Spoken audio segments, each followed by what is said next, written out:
Hello and welcome to another episode of Film Spill, a movie night podcast, with your hosts Jackie and Chelsea. And Film Spill, if you don't already know, is a podcast that usually comes out every Thursday, and we talk about a movie by a female filmmaker every episode. We also discuss women in the entertainment industry in general, play slumber party type games, spill entertainment gossip, get to know each other, and our guest. This week we have a special guest, Lana James. She's a screenwriter and NYU student who likes to write horror and psychological thrillers. Yeah, hi, I'm Lana. I study dramatic writing at NYU Tisch, and my long-term goal is to be a scriptwriter for TV and video games. I love video games, and specifically horror. That's awesome. I didn't know that you were into writing for video games. Yeah, that was actually originally my major. I was at Gallatin at NYU studying writing for video games, but then I transferred into Tisch, and they don't have like a video game like section, but it still helped me learn like the craft of script writing and everything. So it's still really useful, and I hope to use it for video games. And what got you into like wanting to dive into like the film world and the film aspect of things? Besides that, like Tisch didn't offer the program that you wanted. Yeah, I grew up watching like film and just seeing that as like a way to like view life. And as I got older, I realized the differences between film and life. And I kind of just wanted to be able to merge them so that what you see on film can feel like real life, even if it's not exactly how it is. I just want to be able to make it feel authentic in a way that really like gets to people. I really don't know much about writing for video games, but that's really interesting. Are there any video games that you think are like really well written or that you would really hold up there? Well, first of all, I think the Silent Hill world is like the best created world in video games, just because it was so well crafted to fit each individual protagonist in each game, at least within the first like 4 games, I think. I just really appreciate it, and it really like introduced me to the world of video games and how narrative it can be and how it can really like impact you. But besides that, more modern video games I'm really into are probably Detroit Become Human. That was really good, and it was a choose your own adventure type of video game. So like the player got to like their actions mattered, and like everything was like a consequence of their own choices. So I really like that concept. And probably the Last of Us series. There's only like 2 games out right now, but that's also a really good one. It really tugs at the heartstrings. I get hooked on those type of choose your own adventure type of games because I get like this anxiety. I'm like, I don't want to lose the game and pick the wrong choice. You don't know what your choices will lead to. And in like a choose your own adventure game, it's like, all right, you have these 4 choices, and like you might succeed out of it and you might not come out of it. And yeah, no, I get really hooked. The Walking Dead does one. Yeah, I love that. Yeah, I love that game. Yeah, it's yeah, so Clementine good. and all of that. Clementine. Yes. Yeah, because like you I get was attached hooked. to all these characters, and then like when you make decisions that affect them, you feel bad or you feel happy, and that's like something that I think video games really have a good advantage on in the industry. That's true. There's not as much appreciation for it. Yeah, like it's becoming more popular. Like even at school, there is a video game class supposed to be this semester, but it got canceled. But like it's starting to be put more into the limelight. Like people are starting to realize like video games are being taken more seriously. They're getting these awards, and they're even getting turned into TV shows. And that's happened in the past, like with movies like Silent Hill and Resident Evil. But with The Last of Us, it's like an actual show. I think that's the first time that they're actually going to try and make it like something that's long form. And so I think video games are really like the next big thing, honestly. Yeah, there's a lot of potential there for, like you were saying, immersive storytelling and empathizing with the characters. I was just thinking about, like, how difficult it must be, and I'm sure there's, like, structured ways that people do it, but just, like, it's hard enough to write one coherent script, but to have to, like, come up with multiple storylines that kind of, like, branch out from each other, that's so impressive. And I think maybe like some games don't necessarily take full advantage of that or don't do that because, like I said, it is really hard, but like to actually do it and do it well would be such a task. Yeah, for sure. Like something I realized is like how long video games take to make. Because like the first Last of Us game came out when I was like 12 or 13. And it's funny because I was the same age as like the little girl inside that first game. Her name was Ellie. And then the second one came out like last year or like early this year. But like I was the same age as her now. Like we grew up together. And that was just like an interesting kind of like dynamic to like see a character when they're young and then for them to grow and you to grow as well. And then like go back into their life and see how it's like changed, like what they're doing now. Like I think that being able to grow with someone over the years is something that video games do really well too. Well, also, it's like you see the technology improve over the years and what they're Yeah. able to accomplish. It looks so much more realistic than they were able to do back in the day. Like, Yeah. I grew up playing Call of Duty, and like Call of Duty back then to what it is now is like completely different. Yeah. Like, I'm so used to the basic Call of Duty. So now when everything advanced, I'm like, I don't know what to do. But that's me in technology now. Like, I don't even know how to use my phone. Like, I'm like, it's too advanced for me. It's too much. What is you said you wanted to write for television, but what is your ultimate like dream job that if it was offered to you right now, you would take it? Honestly, probably writing for video games because I feel like that's something that isn't given much like attention. Like whenever I tell people I want to write for video games, they're like, I didn't know that was a job. And I'm just like, yeah, there's like a storyline. And so I have to write it. And there's so much that goes into it. It takes so much time. And I think that the gaming environment is like a really, like it can be kind of toxic sometimes, especially being a woman, but it's something that has always been there for me. I've always felt comfort in watching video games and watching like playthroughs or anything like that. And so I think it's like it's something with like inside of me that I really like personally need to like explore more outside of just like getting a job and like making money. It's something I want to like explore for the sake of knowing that I followed a dream per se, while like writing for TV is more so me following a career path that I think suits me the best and I would enjoy. But writing for video games is more like a passion. Which I know it's a very male dominant industry, video games. I mean, it's always been advertised as such a male thing, but it's really not, you know? So, do you feel like there needs to come a time where there should be more females involved in the whole video game aspect of things? So, whether that be writing, character design. Yeah, for sure. Like there's even been this little like trend I saw on like LinkedIn and Twitter of like people talking about character design of women in video games and how like you always know who's supposed to be like the stereotypical like badass woman because she has like a short haircut with like a side little buzz or something like that. Yes. Oh And my so god. there Purple definitely needs to be, hair. yeah, like there definitely needs to be more of like a woman perspective put into it so it can be more realistic and show the different sides of women and not only women but like reality. For sure there needs to be more women put like behind the scenes and even like in video games. Like there's some like protagonists, but is not often. Like the most like popular one I can think of is probably like a recent one is The Last of Us. And that was actually really good representation because she was queer too, you know, and so it was like really great. But there needs to be more of that so that I don't have to like just look at one and say, oh yeah, that's the one example I have of this. You know, there needs to be more examples that I can pull from. Yeah, I feel like there's been so much. I mean, we obviously still have so far to go, but I feel like in TV and film, we've seen a lot of progress, but like video games are really something that's still lagging in terms of like gender parity, both with like on-screen representation and anybody behind the scenes. Ooh, I'm ready, guys, for this slumber party game. Are you guys ready? Yeah, I am Oh, actually. yeah. I feel kind of confident. Ooh, okay. All right, so the game that we're playing this week is Finish My Phrase Movie Edition. So I have found some titles to some of my favorite movies and some popular movies. So I just wanted to put like a mix in to make them a little bit familiar, you know, so you guys aren't completely lost with the movie title. So the first one is Casa Blank. Casablanca.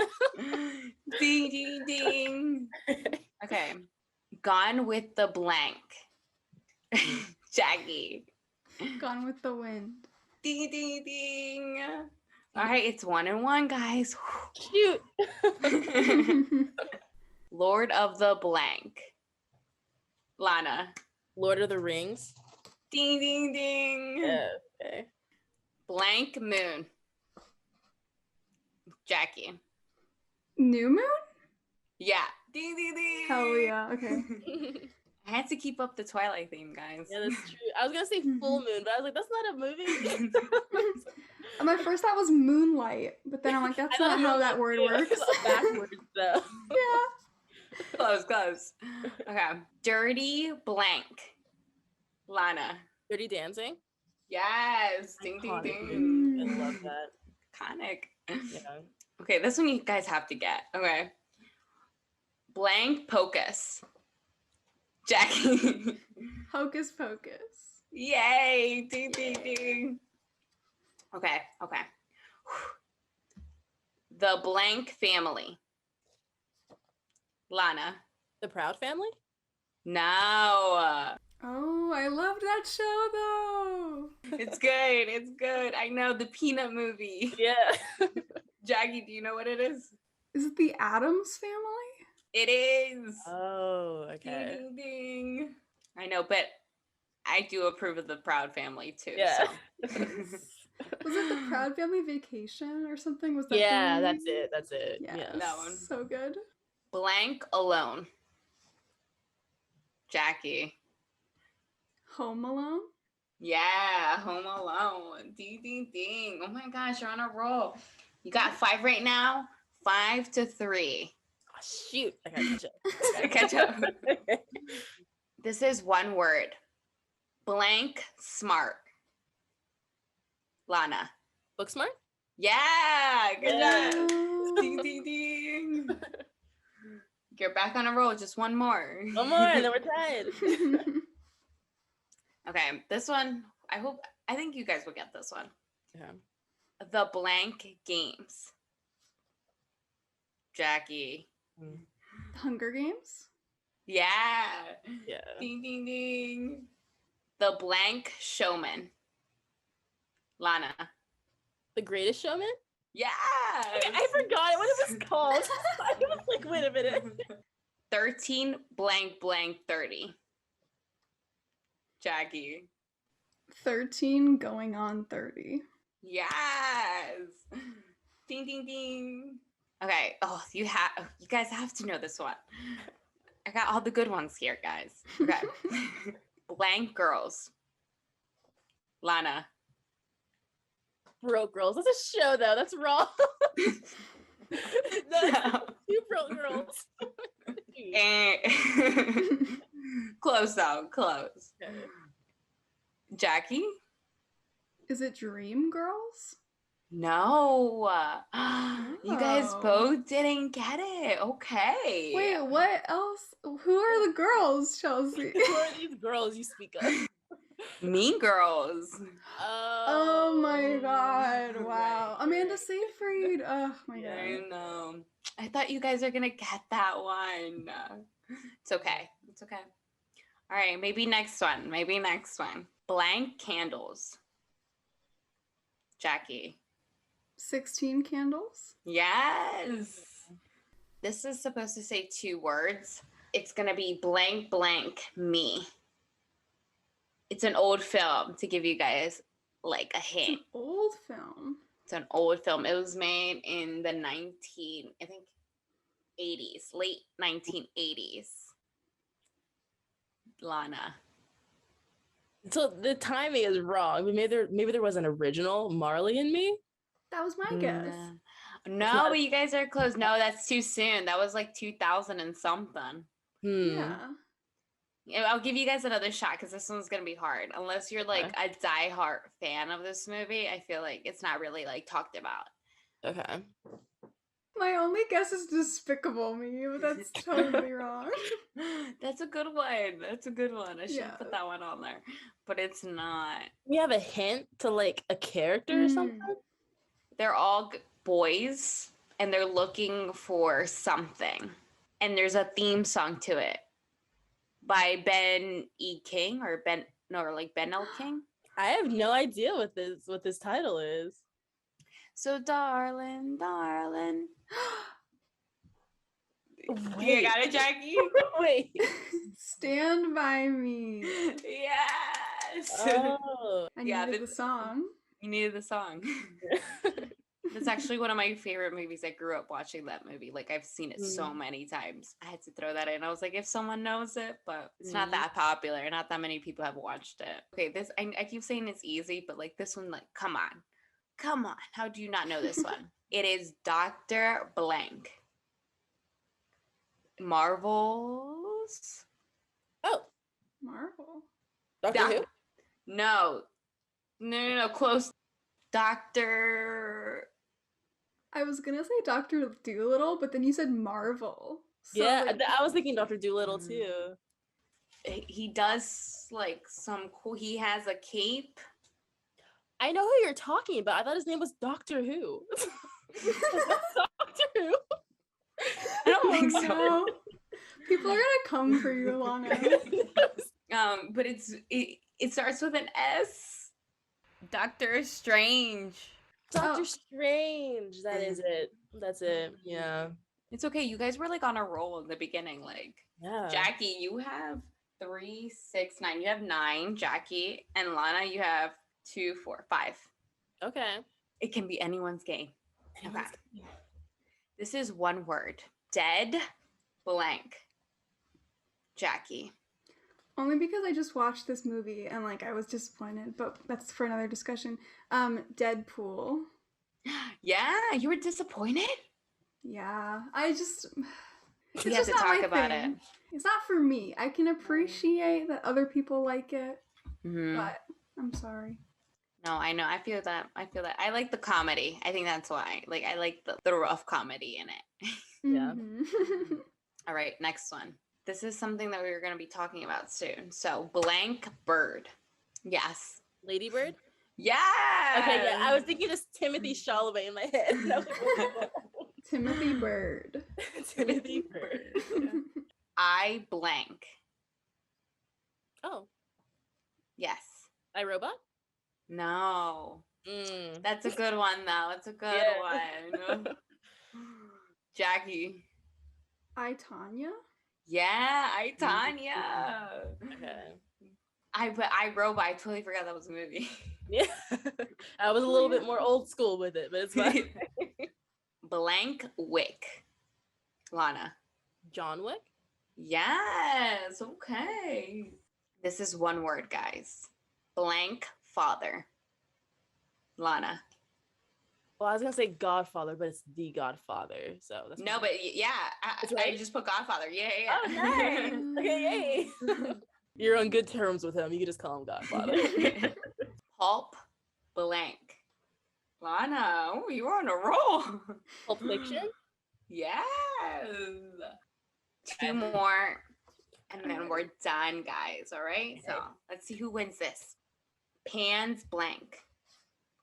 Jackie. Yeah. Labyrinth. Yes. Blank Gump. Lana. Forrest Gump. Yeah. I don't know why I said that so seriously. Forrest Gump. Forrest Gump. Gump. All right, let me calculate this up. All right. Lana, you have 10. Jackie, I think you have 12. Yeah. Jackie won. Woo! Yeah, I feel bad beating our guest. She came on the show. Fine. I'm used to losing. You're fine. Don't worry about it. That makes me feel I'm just here worse. for the ride. Like, don't worry about it at all. All right, well, let's get on with our Twilight discussion because I'm super excited. I really can't wait for us to start talking about Twilight. I've been obsessed since I was in middle school, and then now, like, rewatching everything, I've become more obsessed, and I feel like I should reread the books to, like, fully, I don't know, get back into, like, the world of Twilight. Yeah, for sure. Something that book did really well, I think, is really just like get you into the world, no matter how like crazy, chaotic, and toxic it was. You were like, this is my life now. And so, like, it was just really good watching the film. Like, it makes me want to read the books again too, just so I can like go back to my old roots of just like fangirling over Edward or Jacob, when in reality I was like, wait, Kristen Stewart though? Like, that's how I ended up.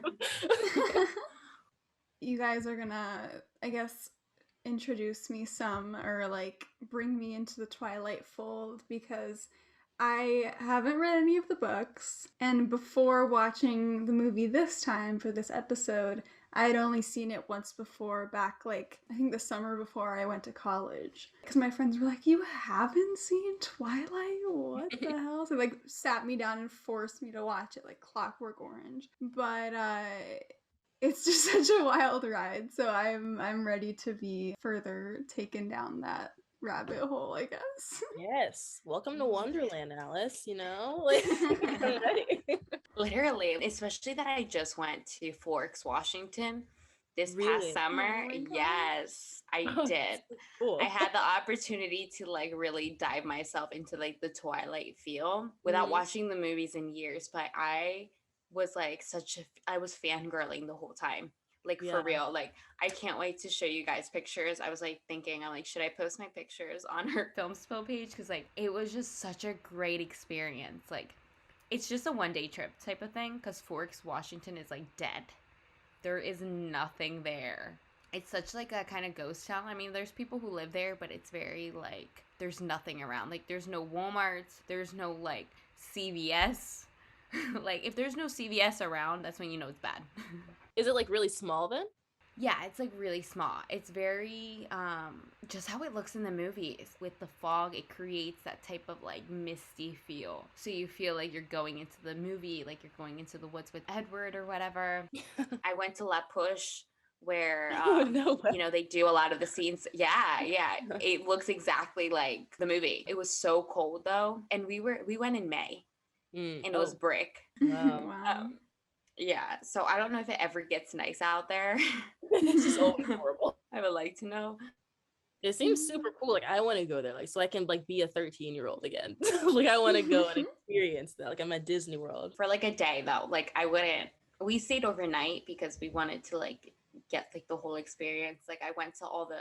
They have like a list of like the trademarks if you go to like a gift shop of like what is like the Cullen House or whatever. I mean, a lot of them are far away because they did shoot in Oregon. I could go right now. I'm in Portland. Maybe I could find some Twilight spots. Yeah. Probably can. Let us know. But we'll see. We can post some photos on the Instagram when we make our episode post potentially, so you guys can see. You guys can see all of my adventures that I got to go on when I was there. But if you're like a Twilight geek like me, like it's an experience of a lifetime that you definitely have to check out because you won't get anything like it. Like the movie doesn't do it justice until you actually get to experience it in real life and you're like, holy shit, where's Edward? He's just gonna appear in front of you and you're like, I was watching you sleep. So after all that little intro, Twilight is available to watch on Netflix. It just came out recently on Netflix, so everybody's going crazy watching Twilight again. And our conversation will contain spoilers for the film. And I also wanted to mention, we'll talk some about this later, and just Native representation in this series in general, but there will be some links in the episode description to learn about and donate to the Quileute tribe and their move to higher ground. But yeah, Lana, why did you decide to have us talk about this film this week? Yeah, it was just all over my Twitter feed. Like as soon as it was on Netflix, it was everywhere. And like there were like new memes and stuff, and it just made like it really made me want to just like go back and get that nostalgia, especially now that I'm older, because I watched it like kind of recently, like probably when I was 18 or 19, but I'm like 21 now, and so I've had like more life experience, and I just wanted to really like watch it and see like how like bad characters they were, like the way they treated each other and everything, and it was just so entertaining. It's horrible, like, but it was just like really fun to watch. Like it's just such a messy situation, and they just act so much like teenagers, like the way they talk about how they feel for each other, and it's like, man, I can't believe I was like that. But it was a good time to go back into, and so I thought it would be a good thing to talk about. There were certain things that were said, definitely like in the dialogue, that I was definitely like head over heels if like someone were to say that to me. But now looking back on it, I'm like, I'm disgusted. Yeah. Like, that's so cheesy, and like please don't say that to me.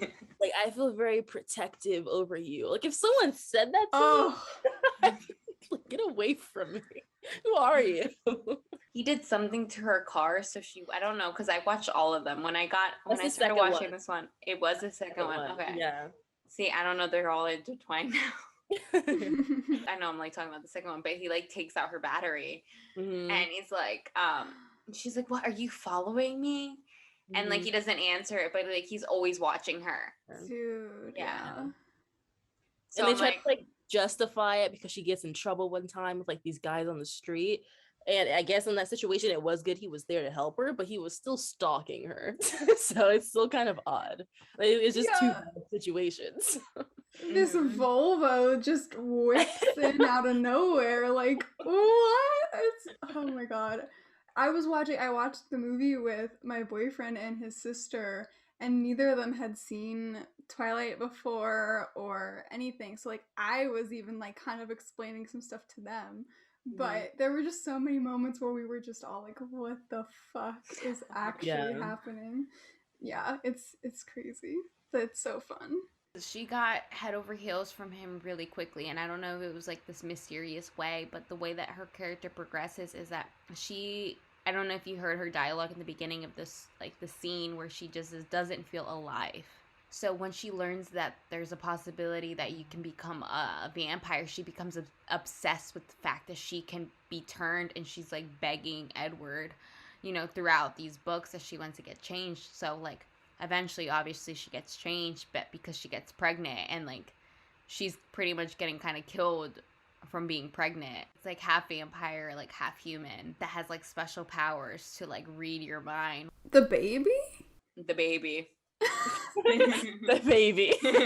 This is a powerful baby. Wow. Oh yeah, you have to watch all of them, Jackie. I want to, and they're all on Netflix, so like I feel like there's no excuse not to. I have my boyfriend hooked too. It's gonna be like The Bachelor, where we're like, we know this is gross, but we love to watch it. That's Twilight for you, like literally. There's some things that you just are kind of like, what? But you keep watching it because it's pretty entertaining. Yeah. Let me know once you finish watching them. Let me know. We can talk about it, because I don't want to ruin like more for you. I feel like I've already ruined enough. I mean, the thing with Twilight is that there's been so much content that I've consumed that is sort of about it. Like, because it has such a presence online, like just different YouTube videos or like people just talking about it, that I feel like it really can't be spoiled for me, because I have heard about like the major, I guess, plot beats in the rest of the series. I guess there's probably little details like the baby being able to read your mind, but like I don't know. It's just interesting how like ingrained it is, at least in like my corner of the internet. Something that's actually really interesting is how big of like a cultural impact Twilight had on like the film industry, specifically like the young adult film, like romance type films. I guess not even just like a young adult, like just adult romance. Like 50 Shades of Grey was a Twilight fanfic, and there's other films that were like Twilight fanfics, and they actually got like produced and like they're on like streaming sites now. That whole like the whole just creation of like the Twilight and like the dynamics between the characters is something that like got so much popularity that it like became like a little genre basically. And this happens so much with the film industry, and I'm sure with the publishing industry and stuff, where like there's something that catches on, like for whatever reason, like Twilight, and then everyone tries to emulate it, or like everyone is green lighting those projects even if it's crap, But it's really interesting. But Twilight definitely did, like, it was a cultural reset. It really was. Yeah, it was. Say it. Yeah. It was.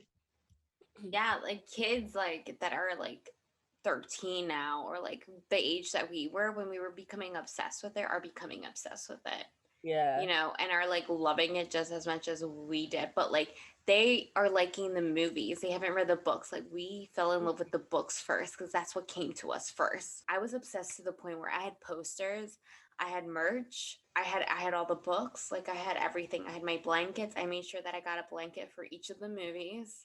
From like Hot Topic, because Hot Topic was like my shit back in the day. I used to love Hot Topic. Went through like my emo phase, because I was all for it, like Team Edward, like pins, like everything. I was a diehard. So when the first movie came out, I was ready. That's so funny though, because I had to read Twilight secretly because my mom did not like it. And so I used to like go to my middle school library and I would get like one book as like a decoy book, right? I would like put up the pillows and the blankets and then read Twilight like hidden. And then I would have the other book next to me. So when my mom came in, I would just switch it out really quickly. Oh my Really god. undercover. That makes it like more exciting though. Well, let's actually get into the synopsis. So anyone who hasn't watched Twilight or is not obsessed with Twilight like we are, let's give you the rundown of like what actually happens.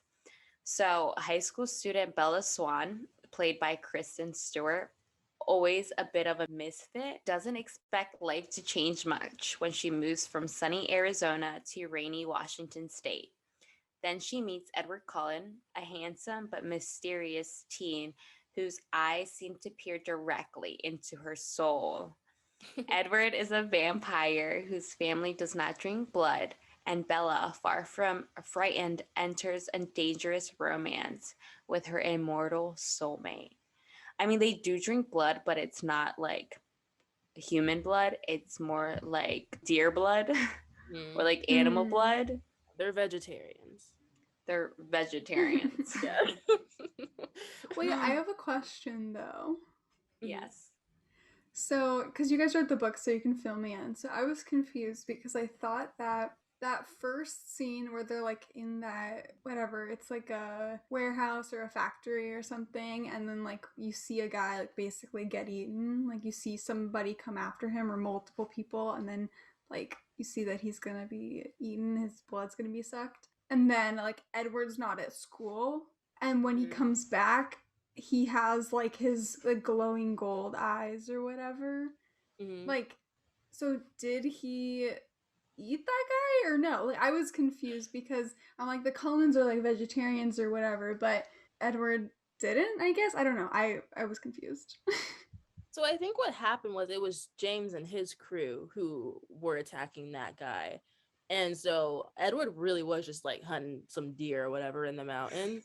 But yeah, James and his crew were like the ones who attacked them. I'm pretty sure, right, Chelsea? Yeah. They were trying, I thought at least, they were trying to get us to think like, oh, did he or did he not? But I feel like it wasn't super answered by the end. Or maybe I just didn't catch on. But I think maybe because I read the books, I was just so aware that that wasn't something he would do. I didn't even consider that. So it's interesting to hear that from your perspective. Yeah. Yeah, because Carlisle's really supposed to have taught them, well, I mean, he did, to restrain themselves to not drink human blood so they're not reliant of it. Because Edward brings up the fact that he was a monster and he was killing people who were bad. He considers himself evil because he's done that, but Bella kind of justifies that, and it's like, well, you were killing murderous people if that you saved people's lives. That's what she says. So it's kind of like Bella just accepting him for who he is, and that's why he falls in love with her, because like she doesn't care and doesn't hold him accountable for his past actions. Like she's like, no, like I'm head over heels for you, Edward. I want to be a vampire. Like please just turn me now. It's so insane. Like it's actually, she is unwell. Like she needs to talk to someone. And Edward's like, he's 107 or whatever the fuck. Like this is not a healthy relationship. But I mean, she's 17, so like she's not thinking with her brain. Yeah. You know? And that's like an argument that some people try to make. It's like, oh, he was stuck like in that 17-year-old mindset or whatever. But if you're alive for that long, you're gonna gain life experience and like develop like you're gonna grow in some kind of capacity. And so like she is like a lot more ignorant in him in a lot of ways, and he did take advantage of that. Yeah, and I hope you'd mature if you were like, what the hell? Well, there's a point where he asks her like why she wants this, or like why she wants to turn into vampire, and she pretty much is like, it's not for you, it's for myself. Like she could feel herself being more alive as a vampire, and that like that just serves her a purpose. You know, like she just feels herself and that she feels like she's always meant to be a vampire. I was like, but you didn't even know vampires existed. So how all of a sudden you're like, I'm meant to be a vampire? And she's only 17. Like, what do you know what you're Yeah. meant to do or be when you're 17? It's actually really interesting because, like, throughout the whole series, she's just considered as like this really special person, but we never really figure out why. Like, why is Yeah. she so special? Like, why does her blood smell so good to him? Like, why does she be able to block other people's powers? We never really figure that out. It's just how it is. It's because she's not like other girls. She's a little bit quirky. Yeah, she's just clumsy, she's quirky, she's really smart. So the director of this film is Catherine Hardwicke. She was born on October 21st, 1955 in Cameron, Texas. Catherine Hardwicke frequently casts Nikki Reed, who plays Rosalie in this film. Isn't it funny though that she plays a vampire and now she's with like Ian, whatever his face is? Somerhalder. Yeah. From Vampire Diaries, who also plays like a vampire. That was Whoa. when that first happened. I was like, wow. They just suck each other's blood. Probably. Nikki Reed is also in Hardwicke's films 13 and Lords of Dogtown, which I haven't seen, but maybe those will be later episodes. One of Catherine Hardwicke's trademarks is sweeping camera movements with distinctive color palettes, which we definitely see in this movie so much. And she did not attend film school until she was in her late 20s, and she was 48 years old when she directed her first feature-length film, 13. So it's never too late, guys. Yeah, it's kind of inspiring, actually. Yeah. Unfortunately, like, she wasn't able to direct the other films, and I wish that she was, because I feel like it would have kept the same dynamic. The first film did set the tone. Like, it set, like, a very good, like, moody blue tone that you don't get into that same type of feel with the other movies. It gets lost, actually. Well, yeah, for sure. When I watch the first one and I go to, like, the next few, I definitely feel like a shift because, like, there's such, like, the tone is, like, looking you in the face in the first one, but the second one is a lot more toned down, and it does have to do because, like, it's about Jacob and he's much more kind of like lively, I guess, and just more warm than Edward is supposed to be. The original Twilight seems like more edgy, I guess, if you want to use that word for the time. Like, 13-year-old me like, wow, this is edgy, it's so poetic. Well, like, the next one, I know where it's coming from because of the context of the first one, but it does feel a little bit different. I have a question about Alice.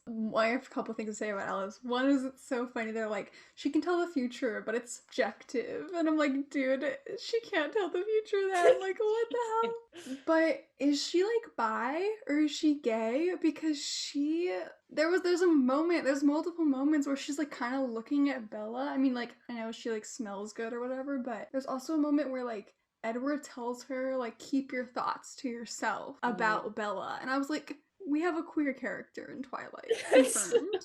I actually think with that part, he's referring to, like, Alice knowing that Bella's gonna be a vampire eventually. And so he didn't want her to tell Bella. Okay.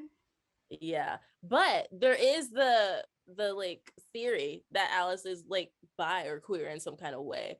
It might just be like a fanfic kind of thing that I just got way too into somehow, but it is definitely something I've heard. Yeah.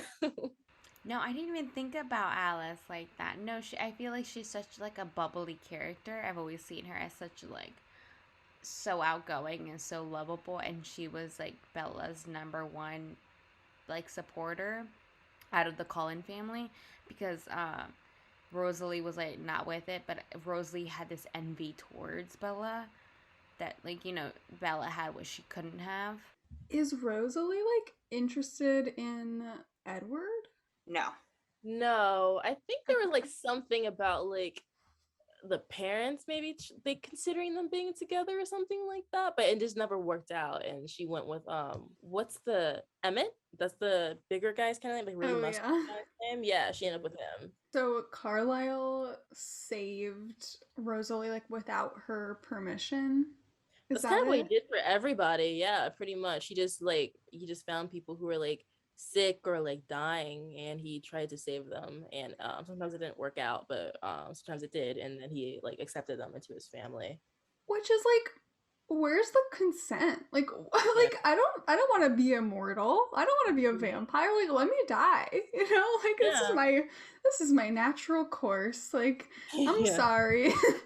Yeah, that is true. I never even thought about that. Like he didn't like maybe some of them thought it would be better to like die as a human than to live as a vampire. So that's something that like something else that could just be going through their head and they're like, this wasn't a choice for me, literally. Like he made the choice for me. Should we talk a little bit about Stephenie Meyer? Yeah. Oh my gosh. Yes. There's a part that she's in that I didn't know, but she is featured in the first film. Fun fact. In a diner Where? scene. In the diner scene. Where they're like, here's Stephenie. They even say, here's Stephenie. Stephenie. Oh, wow. Whoa. Stephenie Meyer is the author of the Twilight book series. She says she was inspired by a dream, and she wrote the first book and attracted the attention of agent Jody Reamer, who secured her a 3-book publishing deal. The books have sold over 250 million copies and have been translated into 37 languages, and obviously were adapted for the 5-part hit film series. Stephenie Meyer was born Stephanie Morgan on December 24th, 1973 in Hartford, Connecticut. And she is of Mormon faith, part of the Church of Latter-day Saints, which actually like makes a lot of sense when you think about it. Like we had paused the movie at one point when we were watching, and I was like, guys, FYI, Stephenie Meyer is Mormon. And they were like, oh my god, that just, it clicks. Just the having to resist temptation and like I guess I kind of equated like becoming a vampire with like losing your virginity or something. Like, yeah, like giving into lust. Yeah, or just like repressed emotion, repressed sexuality. Like, I don't know. It's very present. Oh yeah, for sure. I mean, he waits until he's married to her to have sex with her. Twilight is considered to be a romantic fantasy film. Twilight is the first film from the Twilight series. You have Twilight, then there's New Moon, then there's Eclipse, and then there's Breaking Dawn, and then there is a new book that was just released called Midnight Sun, and it's from Edward's perspective. So Catherine Hardwicke was brought on to direct the film, and Melissa Rosenberg wrote the script. The principal photography took 44 days after more than a week of rehearsals and was completed on May 2nd, 2008. Scenes were filmed primarily in Portland, Oregon. Other scenes were also filmed in St. Helens, Oregon, and Hardwicke conducted some reshooting in Pasadena, California. Robert Pattinson and Kristen Stewart have both like famously talked about how throughout the entire series, like while it was filming and stuff, they thought it was ridiculous and also thought the fans were ridiculous. But recently, Robert Pattinson seems to have changed his tune. He said in an interview with USA Today, "It's a fascinating second wave of people appreciating it, which is kind of cool. I think when anything becomes a massive phenomenon, there's always people who get annoyed because it's just everywhere. But now it seems like a retro thing. The soundtrack, the fashion, it's like, oh, that's so late 2000s.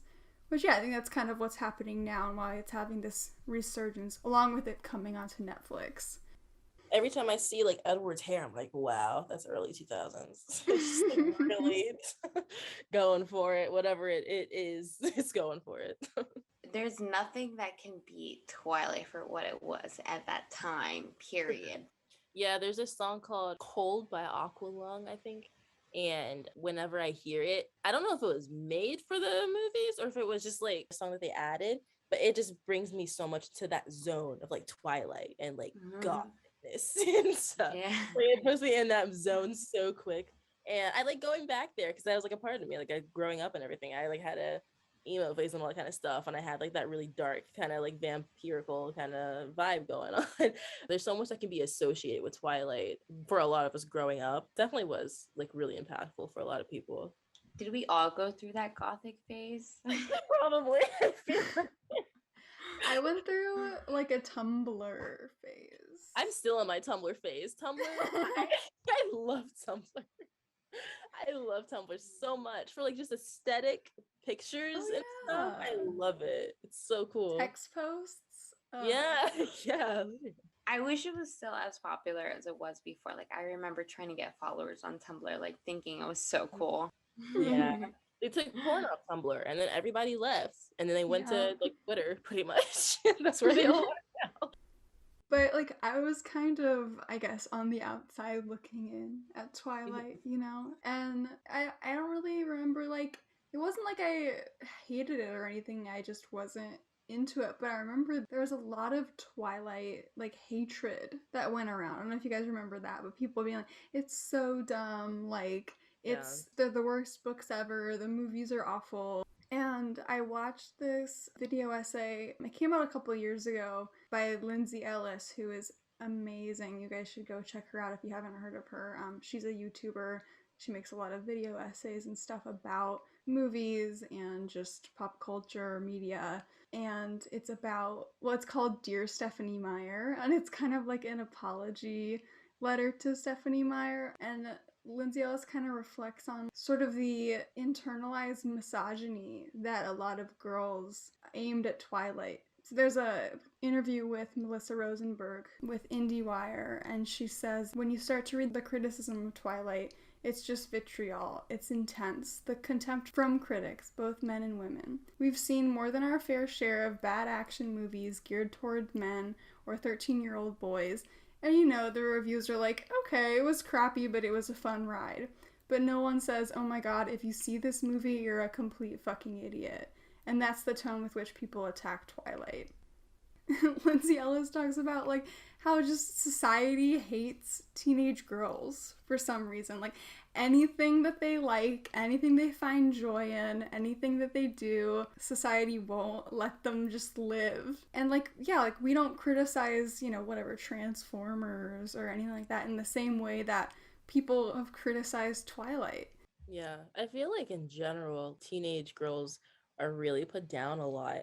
If they do something one way, they'll be called cringy, and if they do it another way, they'll still be called like something else. Like there's no way to really escape that, especially with like TikTok and everything. Like there's new different types of ways of like expressing yourself.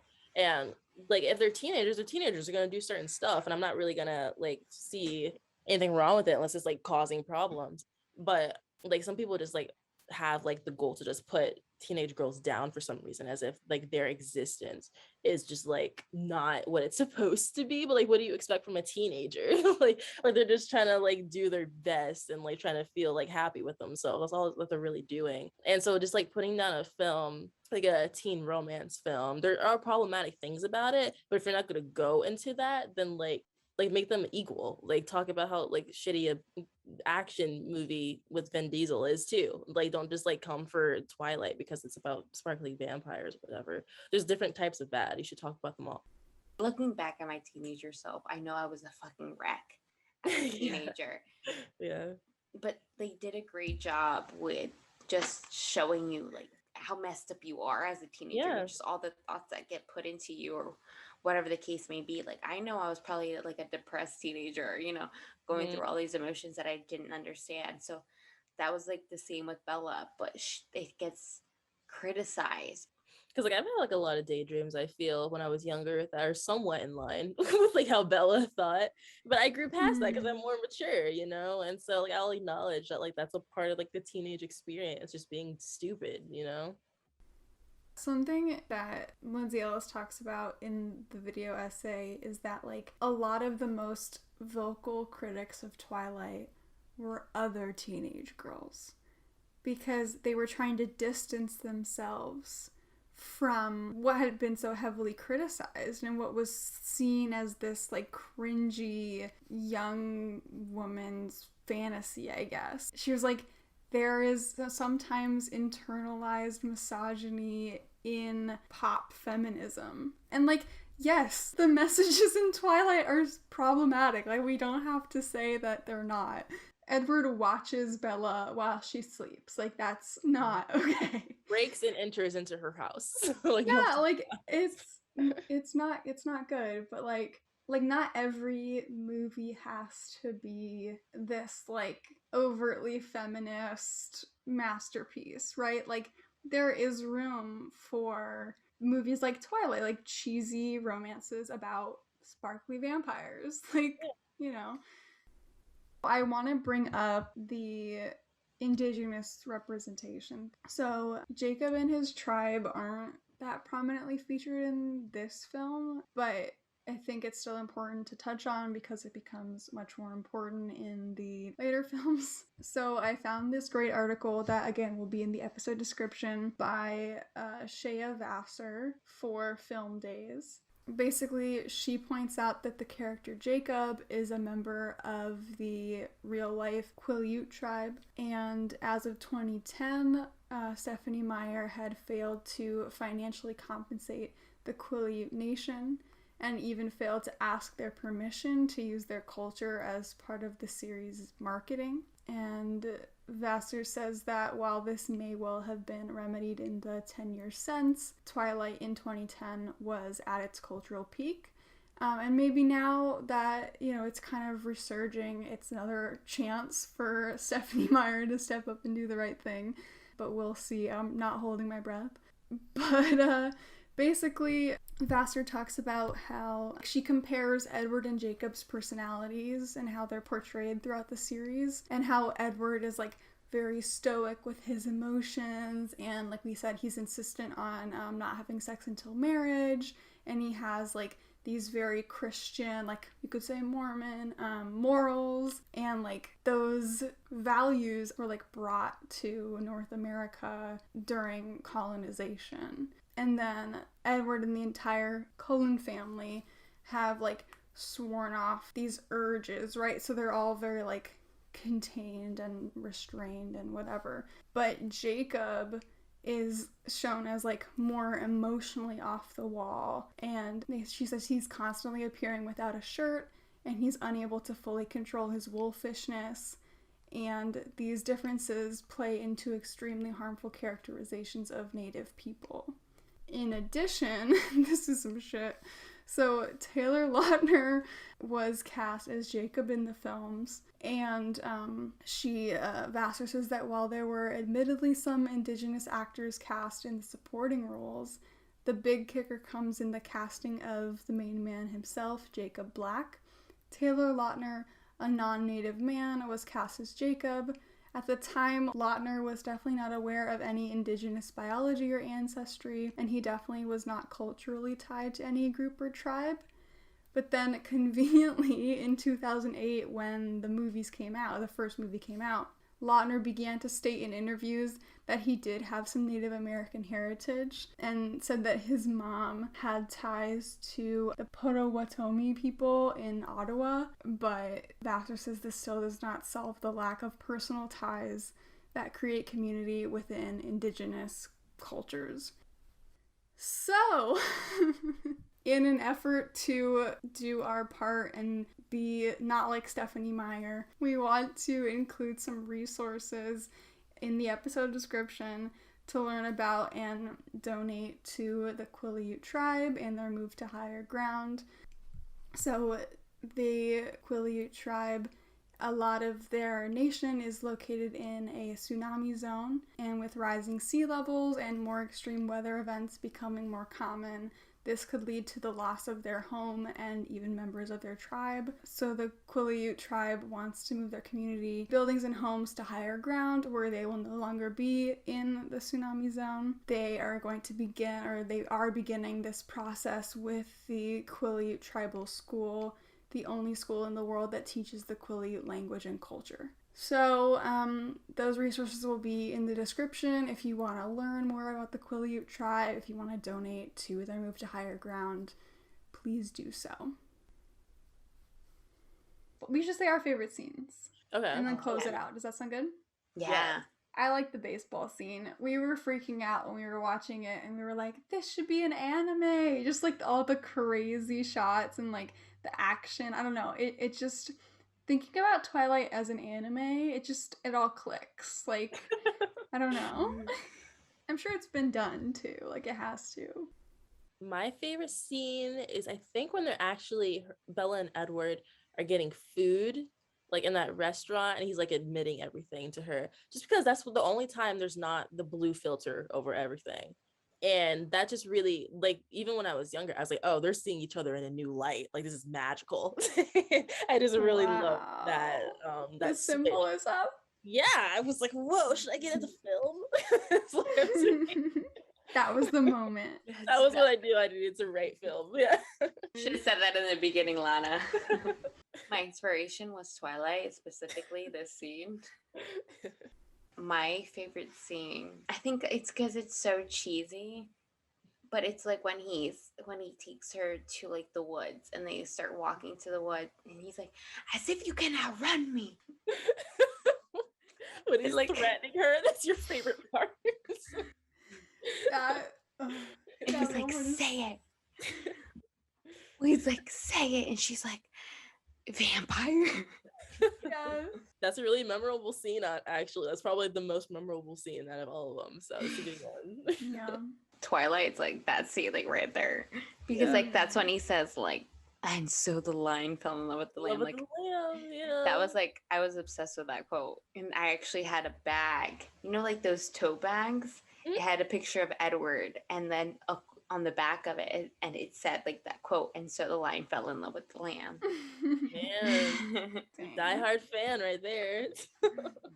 You talking about them running through the woods or like being in the woods made me just think of that "Hang on, Spider Monkey," which is all I could say after I saw it the first time. I was like, how is that? Nobody talks about that, but it's there and it's so crazy. Where did that come from? Like, what was he thinking? Out of all things, Spider Monkey. Spider Monkey. And it's never addressed and it's never brought back up. Like, it's just... Yeah, like there was no context for him to have that thought and to say it aloud. Thank you for listening. This has been Film Spill, a movie night podcast. Thank you so much, Lana, for being our wonderful guest.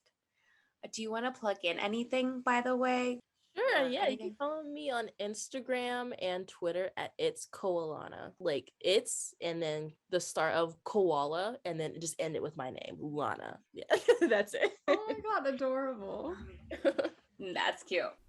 Thank you. Go follow Lana on her social media platforms.